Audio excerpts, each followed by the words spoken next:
pag-ibig ng Diyos Ama at ang pakikipagkaisa ng Espiritu Santo naway sumainyo lahat. At sumainyo rin. Mga kapatid, ngayon ay ibibigawang natin ang huling kumpulan ng Panginoon sa tagpong ito. Itinatag ni Jesus ang sakramento ng Eucharistia at banal na orden. Ang mga sakramento ito ang nagpapaalala sa atin sa paglilingkod sa pamamagitan ng paghuhugas ni Jesus sa mga paa ng kanyang mga apostol. Pinayayaan tayong maglingkod na may pag-ibig tulad ni Jesus. Sinisimulan din natin ang pagdiriwang ng banal na Trinoo. Ito ang katong araw nating pagdiriwang hanggang sa bigyan ng Paskwa, hating gabi ng Sabado. Kasamahan nawa natin ng taimtim sa pamamagitan ng taos-pusong panalangin ang ating Panginoong Hesus sa kanyang pagkawid sa kamatayan hanggang sa bunyang pagkabuhay. Mga kapatid, upang kayo magmarapat o manang sa wala ng pagdiriwang, amin po na natin ang mga gawang pagkakasala. Dahil lahat, Inamin ko sa makapangyarihang Diyos at sa inyo mga kapatid na lubha ko na nagkasala sa isip, sa salita at sa gawa at sa aking pagkukulang. Kaya isinasamo ko sa mahal na Birheng Maria, sa lahat ng mga anghel at mga banal, at sa inyo mga kapatid, na ako'y panalangin sa Panginoong ating Diyos. kawaan tayo ng mga Panginoon Diyos, patawarin tayo sa ating mga kasalanan, at patuwayan tayo tungo sa buhay na walang hanggan. Amen. Panginoon, kawaan mo kami. Panginoon, kawaan mo kami. Kristo, kawaan mo kami. Kristo, kawaan mo kami. Panginoon, kawaan mo kami. Panginoon, kawaan mo kami.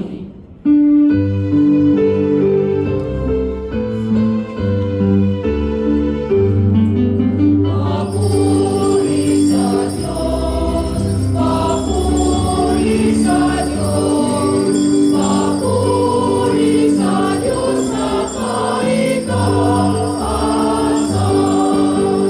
At sa lupa'y kapayapaan, at sa lupa'y kapayapaan, sa mga taong kinalulugdan niya. Pinupuri ka namin, inarangan ka namin, sinasamba ka namin, ipinagbubunyi ka namin, pinasasalamatan ka namin, dahil sa dakila mong aking kapulihan. Panginoong Diyos, Hari ng langit, Diyos amang makapangyarihan sa lahat. Panginoong Jesucristo, bugtong na anak. Panginoong Diyos, Kordero ng Diyos, anak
bilang haing bago at pangmagpakailanman para sa iyong niyang sambayanan. Ipagkaloob mong lubusang mapakinabangan ang iyong dakilang pag-ibig at buhay na sa pamamagitan niya kasama ng Espiritu Santo magpasawalang hanggan. Amen. Magsiupo po ang lahat. Sa unang maraming ng pagdiriwang, ang pagpapahayag ng salita ng Diyos. Sa pamamagitan ng dugo ng kordero na iligtas ang mga Israelita mula sa kamatayan at pagkaalipin. Sa pamamagitan naman ng dugo ni Kristo, nililigtas tayo mula sa kamatayan at pagkaalipin sa kasalanan. Pakinggan natin ang unang pagbasa. Pagbasa mula sa aklat ng Exodus. Noong mga araw na iyon, sinabi ng Panginoon kay Moises sa amin, mula ngayon, magbuwagdo ang magbibig ng buhay ng tao para sa inyo. At sabihin niyo sa buong pamayan ng Israel, sa isang araw ng buwan nito, bawat puno ng sambahayan ay pipili ng isang kordero o bisiro kami para sa kanyang pamilya. Umalik ang pamilya at hindi gusto sa kordero. Magsasalo sila ng kalawin na pamilya na hindi rin makautos ng isang buwan. Ang dami na magsasalo-salo sa isang kordero ay ibabatay sa dami ng makakain ng bawat isa. Kailangan ang kordero ay lalaki, isang taong gulang, walang pinsala o kapintasan. Kung walang tupa ay kahit kami, aalagaan ito mabuti hanggang sa 14 ng buwan. At sa kinagabihan, sabay-sabay ng papatayin ng buong bayan ang kanilang kordero. Kukuha sila ng dugo nito at ipapahid sa mga hamba at sombrero ng pinto ng bahay, nakakainan ng kordero. Sa gabing iyon, lilitsunin ito at kakanin kasama ng tinapay na walang libalibig at ang mapapait ng gulay. Ganito naman ang magiging ayos ninyo sa pagkain. Nakabigkis na nakasandalyas at may tangang tungkol. Dali-dali ang inyong pagkain ko. Ito ang Pasko ng Panginoon. Sa gabi niyon, lilibutin ko ang buong Egypto at papatayin ang lahat ng panganay na lalaki, maging tao o hayop mo. Tatarusahan ko ang lahat ng Diyos-Diyosan sa iyo. Ako ang Panginoon. Lalampasan ko ang lahat ng bahay na makita ko may pahit sa dugo. At walang bilisan ang mangyayari sa inyo sa pagpapalos ako sa buong Egypto. Ang dugo ang siyang magiging palatandaan na Israelita na nakatira sa bahay ngayon.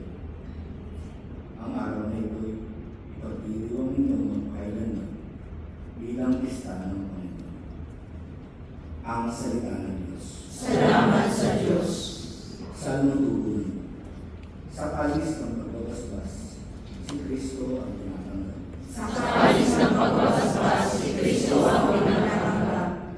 Sa Diyos ko, Panginoon, anong aking ihahandog sa lahat ng kabutihan na sa akin ay kaloob. Ang handog ko sa dambana ay inumin masarap bilang aking pagkilala sa ginawang pagliligtas. Sa alis ng pagbabasbas, si Kristo ang pinanatanggap. Masakit sa kalooban ng buon kung may papanag. Kahit ito ay isa, labis siyang magdaramdam. Katulad ng aking ina, maglilingkod akong lubos, yamang ako'y niligtas, pinalina at pinubos. Sa alis ng pagbabasbas, si Kristo ang pinanatanggap. Ako ngayon maghahandog ng haing pasasalamat. Ang handog ko'y panalangin, sa iyo ko ilalagay. Sa templo sa Jerusalem, ay doon ko ibibigay. Ang anumang pangako ko, sa iyo ay binitawan. Sa alis ng pagbabasbas, si Kristo ang pinanatanggap. Sa tuwing ipinagdiriwang natin ang Eucharistia, muli natin ipinahahayag ang pag-aalay ni Jesus ng kanyang sarili para sa kaligtasan ng sanlibutan. Pakinggan natin ang ikalawang pagbasa. Pagbasa mula sa unang sulat ni Apostol San Pablo sa mga taga-Korinto. Mga kapatid, ito ang aral na tinanggap ko sa Panginoon at ibinibigay ko naman sa inyo. Ang Panginoong Hesus, noong gabing siya ay kaluluwa, ay 20 na tinapay, nagpasalamat, at pinaghati-hati ito at sinabi, "Ito ang aking katawan na inihahandog para sa inyo. Gawin niyo ito sa pag-alala sa akin." Gayon din naman, matapos maghapunan ay hinawakan niya ang kalis at sinabi, "Ang kalis na ito ang bagong tipan na pinagtitibay ng aking dugo. Tuwing iinumin niyo ito, gawin ninyo sa pag-alala sa akin. Sapagkat tuwing kakain kayo ng tinapay na ito at iinom sa kalis na ito, ay pinahahayag ninyo ang kamatayan ng Panginoon hanggang sa muling pagbalik niya." Ang salita ng Diyos. Salamat sa Diyos. Sumayo po ang lahat.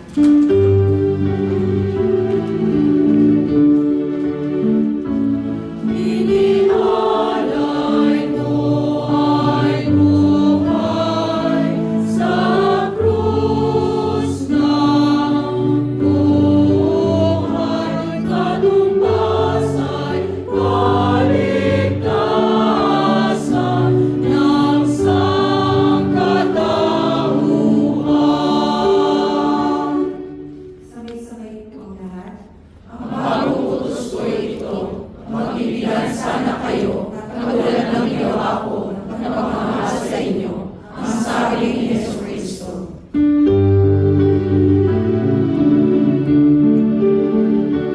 Inialay mo ay buhay sa krus ng buhay, katumbas ay kaligtasan ng sangkatauhan. Sumainyo ang Panginoon. At sumainyo rin. Ang mabuting balita ng Panginoon ayon kay San Juan. Papuri sa iyo, Panginoon.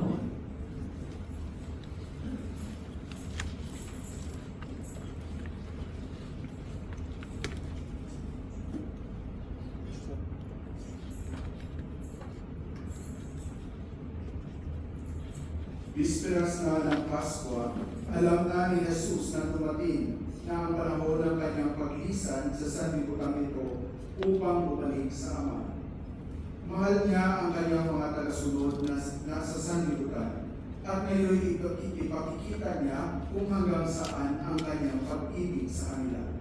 Naghahapunan si Jesus at ang mga alagad na isilid na ng Diablo sa isip ni Judas, anak ni Simon Iscariote, ang pagkakanulo kay Jesus. Alam na ni Jesus na ibinigay na sa kanya ng Ama ang buong kapangyarihan. Alamin niyang siya'y mula sa Diyos at babalik sa Diyos. Kaya nang sila'y maghapunan, tumindig si Jesus. Naghubad ng kanyang panlabas na kasuotan at nagbingkis ng tuwalya. Pagkatapos, nagbuhos siya ng tubig sa palanggana at sinulang hugasan ang paa ng mga alagad at punasan ang tuwalyang nakabingkis sa kanya. Paglapit niya kay Simon Pedro, tumutol ito. "Panginoon," sabi niya, "di yata kayo pa ang maghuhugas ng aking mga paa?" Sumagot si Jesus, "Hindi mo nauunawaan ngayon ang ginagawa ko, ngunit mauunawaan mo rin pagkatapos." Sinabi sa kanya ni Pedro, hindi ko po mapahuhugasan sa inyo ang aking mga paa. Kung hindi kita huhugasan, wala kang kaugnayan sa akin," tugon ni Jesus. Kaya't sinabi ni Pedro, "Panginoon, hindi lamang po ang mga paa ko, kundi ang aking kamay at ulo." Ani ni Jesus, maliban sa kanyang mga paa, hindi na kailangang hugasan pa ang naligo na, sapagkat malinis na ang kanyang buong katawan, at malinis na kayo. Ngunit hindi lahat, sapagkat alam ni Jesus kung sino ang magkakanulo sa kanya. Kaya sinabi niya, malinis na sila, ngunit hindi lahat. Nang nahugasan na ni Jesus ang kanilang mga paa, siya'y nagsuot ng damit at nagbalik sa hapag. Naunawaan ba ninyo kung ano ang ginagawa ko sa inyo? Tanong niya sa kanila.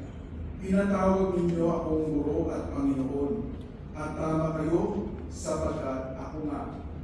Kung akong Panginoon niyo at guro, ay naghugas ng inyong mga paa, dapat din kayo maghugasan ng paa. Binigyan ko kayo ng halimbawa at ito'y dapat inyong tularan. Ang mabuting balita ng Panginoon. Pinupuri ka namin, Panginoong Jesucristo. Pagsipo po ang lahat. Manatiling na po ang lahat. Kayo'y gugunit ay galing ang ginagawang paghuhugas ng Jesus ng mga paa ng kanyang mga.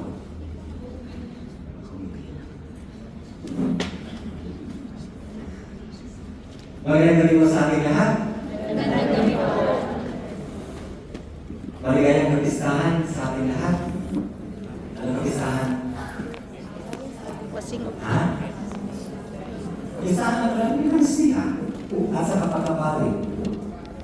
Salamat sa nag-greet sa amin. Happy birthday, Father. Kaya hindi pa kayo mag-greet sa amin yung Father Garrett.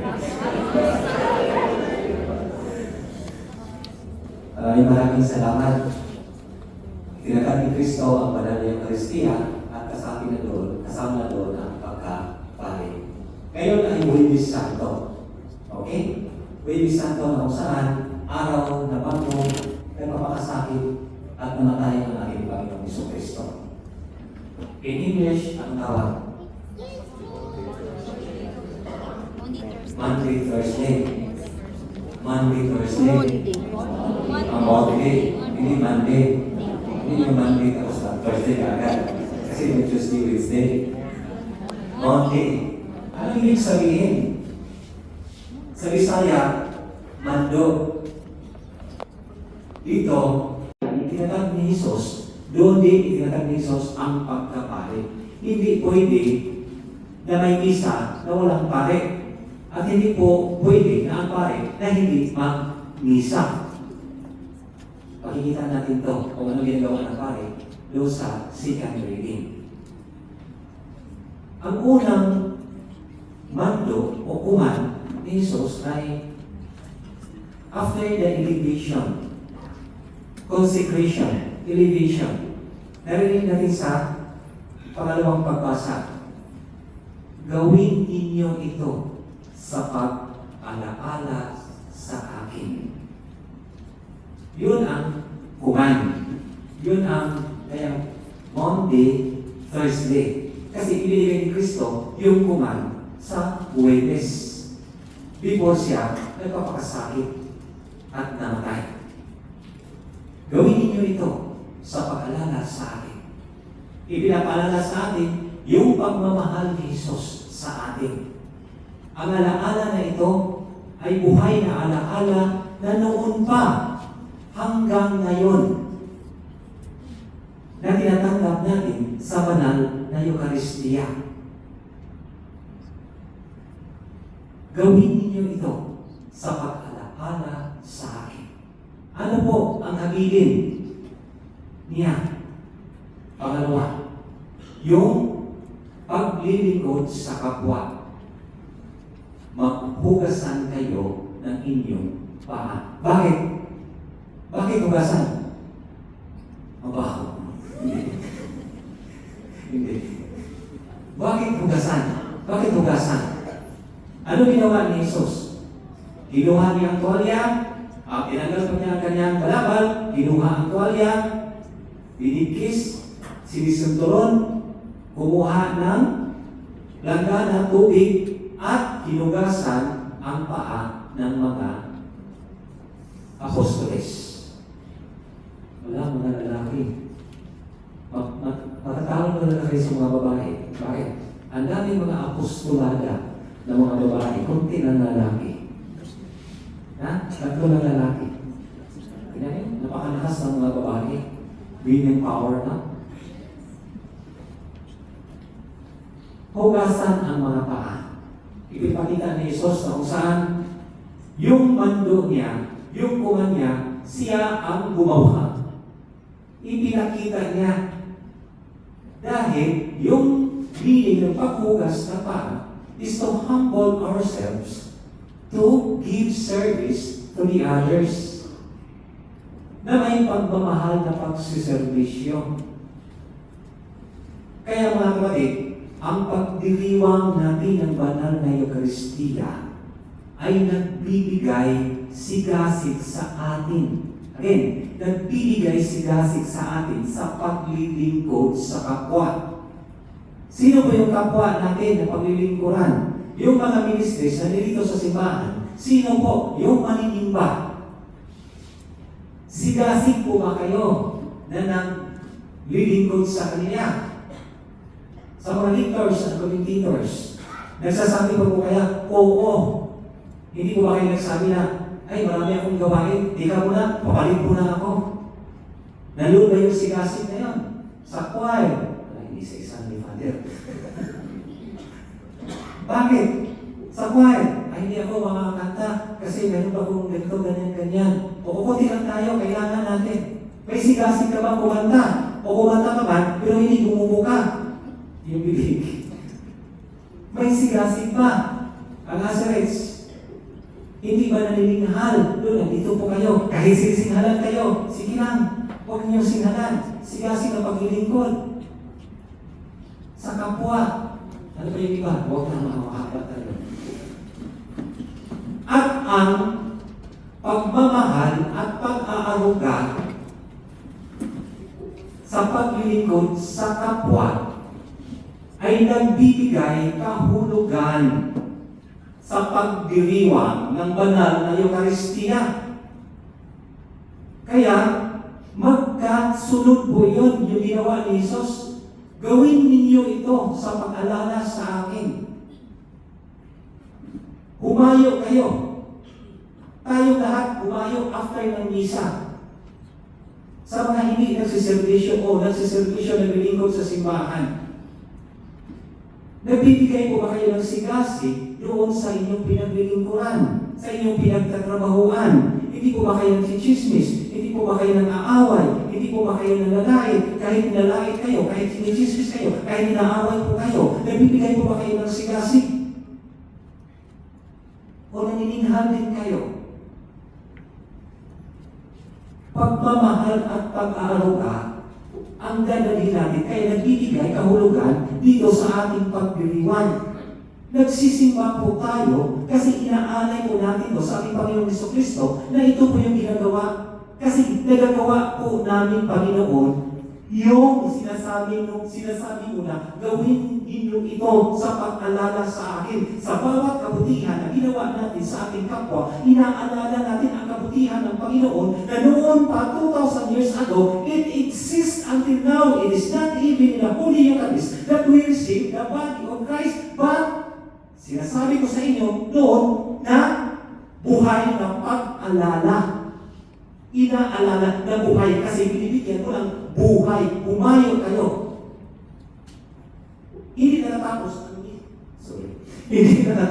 ang misa dito sa loob ng simbahan, kundi easy na sa buhay. Hindi natatapos ang misa sa pagtanggap ng banal na Eucharistia at tapos na at umalis na kayo kung hindi sa buhay, kung ano makukuha. Kaya nagbibigay sigasig sa paglilingkod sa kapwa. At pagpabalik natin dito na nagriwang, nagbibigay kahulugan. Kasi may kahulugan yung ginagawa natin at ibinibigay, inaalay. Akala niyo ba yung pagbibigay ninyo ng pera ay yun ang alay? Hindi, bunga po yun ang inyong paggawa na may pagmamahal. Kasi nakatanggap kayo ng karapatang upa at inaalay sa Diyos. Ano po yung inaalay ninyo? Hindi po yun, kundi yung sarili natin inaalay sa Diyos. Kasi kaisa niya tayo, kaibigan niya tayo, kapatid niya tayo. Ito yung ginagawa ng mga apostoles noon, na kung saan after nakamatayan ng ating Panginoon Kristo, umakyat niya siya sa langit, silang lahat ay nagkakatipon-tipon. Pinag-usapan ang mga pagbasa ang salita ng Diyos. Nagsisharing sila. Tapos, naghati-hati na tinapay at pinakain nila. At pinaalagaan ang mga mahihirap at mga may sakit. Pero hindi, kalaunan ay hindi naging totoo ang mga apostoles. Bakit? Nangyayari, pumasok sila sa simbahan, nagkatipon-tipon sila, pero ang mga nagsiservisyo, nag-iinuman, kumakain, sila ang nabubusog. At hindi na nila napapakain ang mga nangangailangan. Nawala na ng espiritu. Nawala na ng gana. Wala na ng sigasig. Kaya sabi ni San Pablo sa ikalawang pagbasa na kung saan wala ba kayong pagkain, wala ba kayong lugar na doon kayo kakain? Wala ba kayong lugar na kung saan doon kayo iinom? Bakit ninyo ginagawa dito sa loob ng tahanan? Kaya ang nangyari mga kapatid, ipinapakita ni San Pablo kung gano'n kasi sa pagsiservisyo natin, mapasimbahan, mapaministres at mapa-ordinaryong tao after dito magsimba, nagiging sigasig po ba tayo? Naging totoo po ba tayo?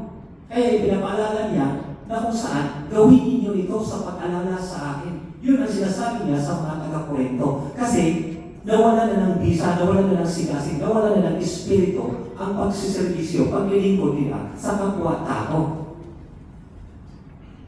Sinasabi niya yun para magising sila.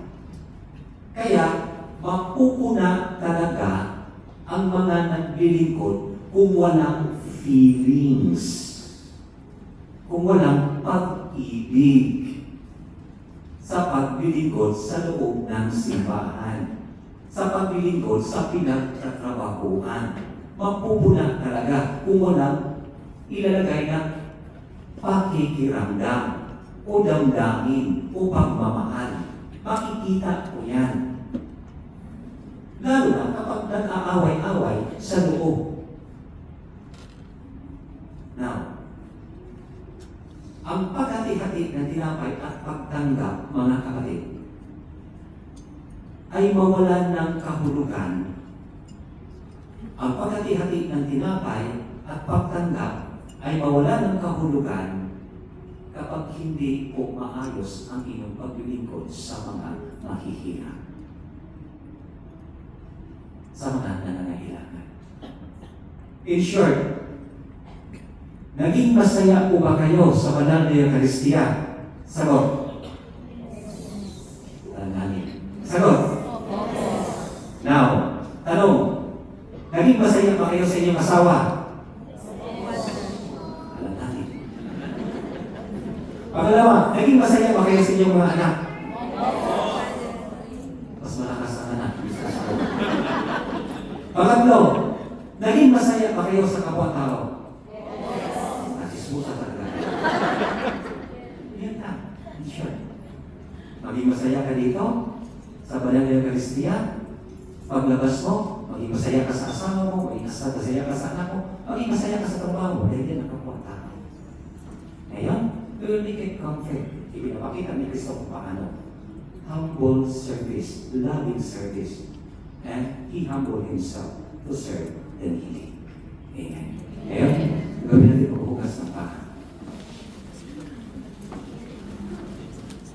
Manatili pong nakaupo ang lahat. Ngayon kubunutin natin ang ginagawang pagbubukas ni Jesus ng mga paa ng kanyang mga alagad. Paalala ito sa atin na dapat din tayong maglingkod na may buong pagmamahal sa isa't isa, gaya ng paglilingkod na ginawa ni Jesus.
habang tayo nagaganap sa Eukaristiya ng Diyos sa atin na Ama. Dumanalangin tayo sa Kanya upang ang pagdiriwang na ito ay maghatid sa atin ng biyaya at buhay mula sa Kanya. Ang ating Diyos, bawat kailangan ng panalangin, Panginoon, puspusin mo kami sa iyong pag-ibig. Panginoon, puspusin mo kami sa iyong pag-ibig. Para sa Santo Papa, mga obispo, pari at diakono, at sa mga nangakong lingkod mong maging tapat sa iyo, naway magampanan nilang lubos ang pagpapahayag ng iyong salita at pagdiriwang ng mga sakramento ng simbahan. Manalangin tayo. Panginoon, puspusin mo kami ng iyong pag-ibig. Para sa Imerna Aoy, ang kanyang kamahalang Sheikh Nishad Al-Ahmad Al-Jaber Al-Sabah, sa Crown Prince Sheikh Sabah Al-Khalid Al-Hamad Al-Mubarak Al-Sabah, at para sa lahat ng mamamayan ng Kuwait. Naway pagpalain at patuloy silang protektahan ng Diyos at pagkalooban ng bansang ito ng pangmatagalang kapayapaan, kaligtasan at katiwasayan. Manalangin tayo. Panginoon, puspusin mo kami ng iyong pag-ibig. Para sa mga nagugutom, may karamdaman at mga lubhang nangangailangan, maibsan nawa ang kanilang pagdurusa sa pamamagitan ng mga taong may tunay na malasakit sa kanila. Manalangin tayo.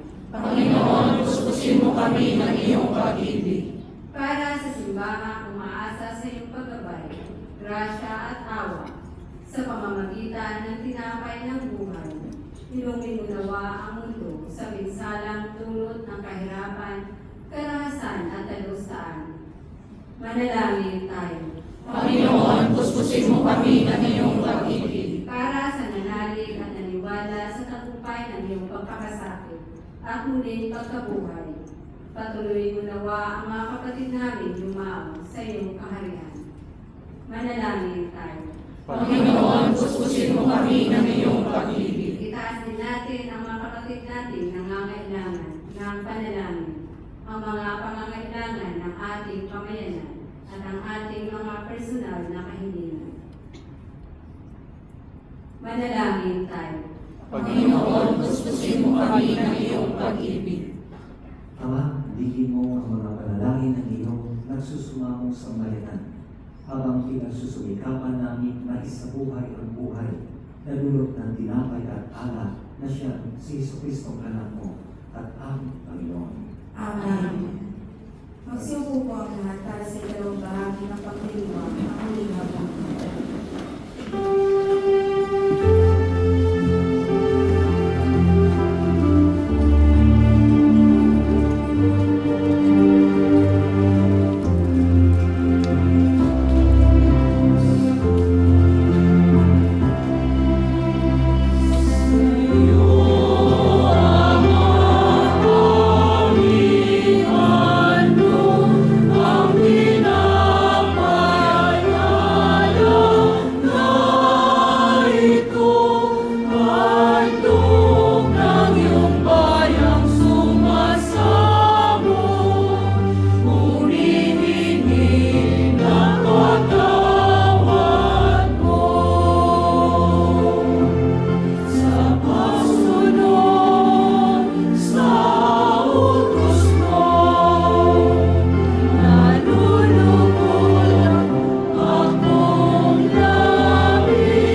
Manalangin kayo mga kapatid upang paghain natin ay kalugan ng Diyos sa mga makapangyarihan.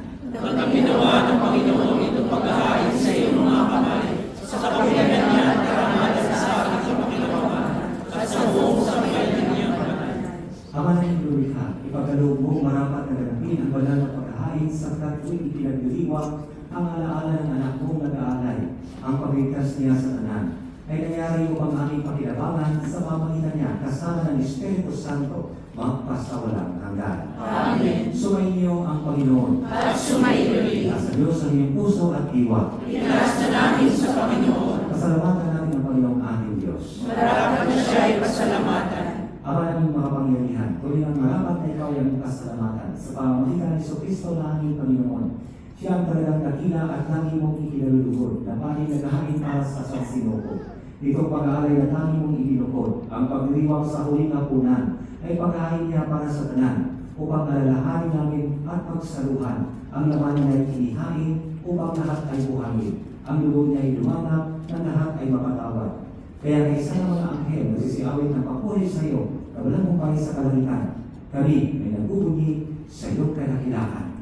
Santo, Santo, Santo, Panginoong Diyos na makapangyarihan, napupuno ang langit at lupa ng kaluwalhatian mo. Hosana sa kaitaasan, pinagpala ang naparirito sa ngalan ng Panginoon. Hosana sa kaitaasan. Ama naming banal, ikaw ang bukal ng tanang kabanalan. Kaya sa pamagitan ng iyong Espiritu, gawin mo banal ang kaluhog na ito upang para sa amin ay magiging katawan at dugo ng aming Panginoong Jesucristo. Bago niya pinagtiis ang pusang loob na maging handog, hinawakan niya ang tinapay, pinasalamatan niya, pinaghahati-hati niya yun, iniabot sa kanyang mga alagad at sinabi, "Kakainin niyong lahat ito at kanin. Ito ang aking katawan na ihahandog para sa inyo."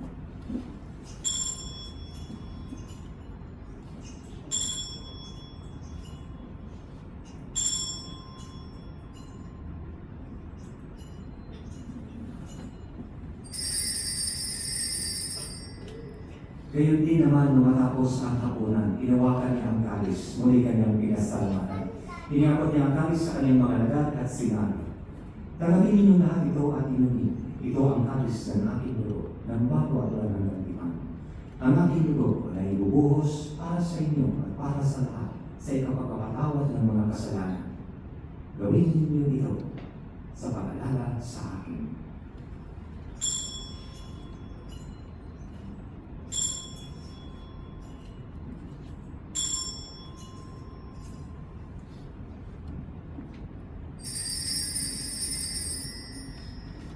Ipagpunin natin ang misteryo ng pananampalataya. Si Kristo'y namatay, si Kristo'y nabuhay, si Kristo'y babalik sa wakas ng panahon. Ama, ginagawa namin ngayon ang pag-alala sa pagkamatay at muling pagkabuhay ng iyong anak. Kaya inaalay namin sa iyo, tinapay na nagbibigay buhay at ang kalis na kakaloob ng kaligtasan. Kami nagpapasalamat dahil kami yung minarapat na tumayo sa harap mo para maglingkod sa iyo. Isinasamo namin kami magsalo-salo sa katawan at dugo ni Kristo ay mabuklod sa pagkakaisa sa pamamagitan ng Espiritu Santo. Pamahalin namin mo ang iyong simbahang laganap sa buong daigdig. Kuskusin mo kami sa pag-ibig, kaisa ni Leir 14 naming Papa at ni Aldo naming Obispo at ng Tanang Kapaitan. Alalahanin mo rin ang mga kapatid namin na himlay nang may pag-asang sila'y muling mabubuhay. Gayon din ang lahat ng mga pumanaw. Kaawaan mo sila at patuloyin sa iyong kaliwanagan. Kaawaan mo at pagkikapating kami lahat na makasalo sa iyong buhay na walang wakas. Kaisa ng mahal na Daling Maria na ina ng Diyos, kaisa ni San Jose na kanyang kalinis-linisang esposo, kaisa ng mga apostol at ng lahat ng mga banal na namuhay dito sa daigdig ng kalulugod sa iyo. May pagdiwang nawa namin ang pagpupuri sa ikararangan mo sa pamamagitan ng iyong anak na aming Panginoong Heso Kristo.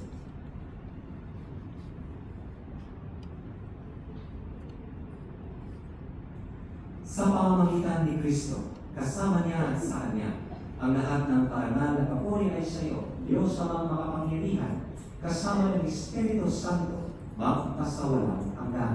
Amen. Sa pinubili ng mga kagaling utos sa puro ni Isos sa pamamagitan natin ng Diyos, ipahayag natin ang lakas ko.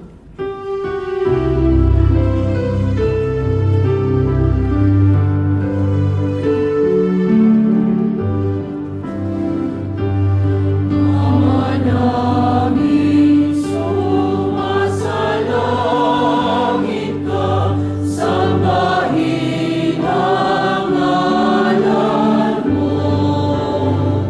Mapasa amin ang kaharian mo, sundin ang loob mo. Dito sa lupa para lang sa langit, bigyan mo kami ngayon ng aming kakanin sa araw-araw, at patawarin mo ang aming mga sala para ng pagpapatawad namin sa nagkakasala sa amin.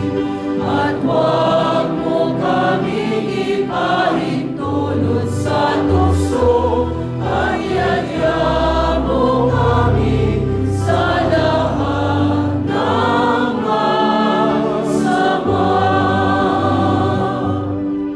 Hinihingin namin kami ang yan sa lahat ng masama, pagkaluan ng kapayapaan araw-araw, iligtas sa kasalanan at ilayo sa lahat ng kapahamakan. Samantalang kami pinananabikan ang dakilang araw ng pagpapahayag ng tagapagligtas namin si Hesus Kristo. Sapagkat sa iyo ang kaharian at ang kapangyarihan at ang kapangyarihan magpapahalagan. Amen. Panginoong Hesus Kristo, sinabi mo sa iyong mga apostol, kapayapaan ang iniiwan ko sa inyo, ang aking kapayapaan ang ibibigay ko sa inyo. Tunghayan mo ang aming pananampalataya at huwag na aming pagkakasala.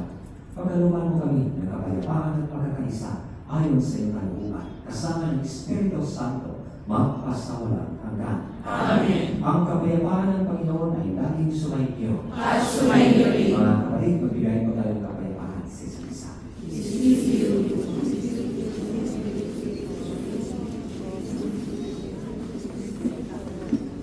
Kordero ng Diyos na nag-aalis sa mga kasalanan sa sanlibutan, Maawa ka sa amin. Kordero ng Diyos na nag-aalis ng mga kasalanan ng sanlibutan, maawa ka sa amin. Kordero ng Diyos na nag-aalis ng mga kasalanan ng sanlibutan, ipagkaloob mo sa amin ang kapayapaan.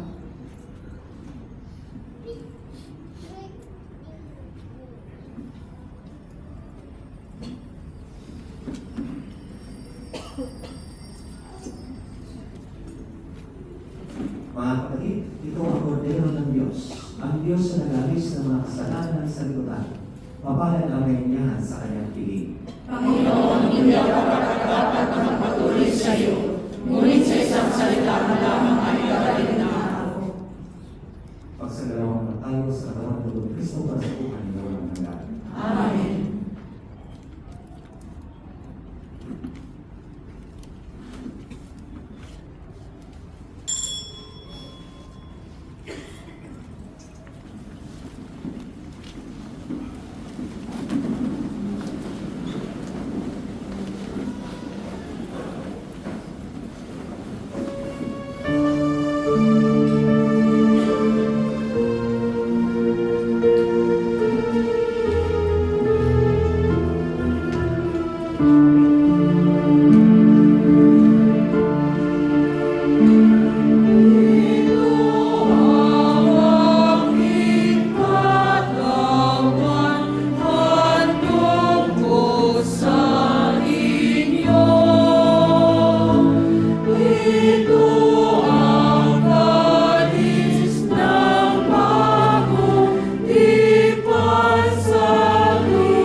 Manalangin tayo. Ama naming mapagmahal, ipagkaloob mo sa aming pagkikinabang sa ipinagdiriwang dito hapunan ng anak mo mahal. Kami pagkinabating makasalo kailanman sa piling ng iyong silig sa kalitan. Sa pamamagitan ng Jesucristo, kasama ng Espiritu Santo, magpasawalang hanggan. Amen. Inilands mo. Mga kapatid, ang eksito natin ay dito po sa likod. So, may po tayo, makinig po tayo sa mga pastoral helper. Kami sundan natin sila ang santo. Kaya tayo pinag-relate sa palabas. Makinig po ang mga pastor ng hindi ko dito. Pangalawa, mga kapatid, ang ating pagpatuloy na pagliliwang ng Banal na Eucharistia bukas, alauna ng hapon, pagpaparangal sa krus, yun po tayo sa katedral sa may bandang alauna ng hapon. Maraming salamat po. At ngayon ay luluhod po tayo para sa pagbibigay pangalan ng Panginoon na kung saan kahit po wala pong pumayo kayo. Pagkatapos po kung isisuhan ang banal na Eucharistia, dito ay luluhod mo po isisuhan, and then luluhod po kayo. After dito, mauna ang sakristan, kukunin ko dito, tataas, isisuhan ng sakristan, papabis, papunta naman ako sa katedral. Kayo naman,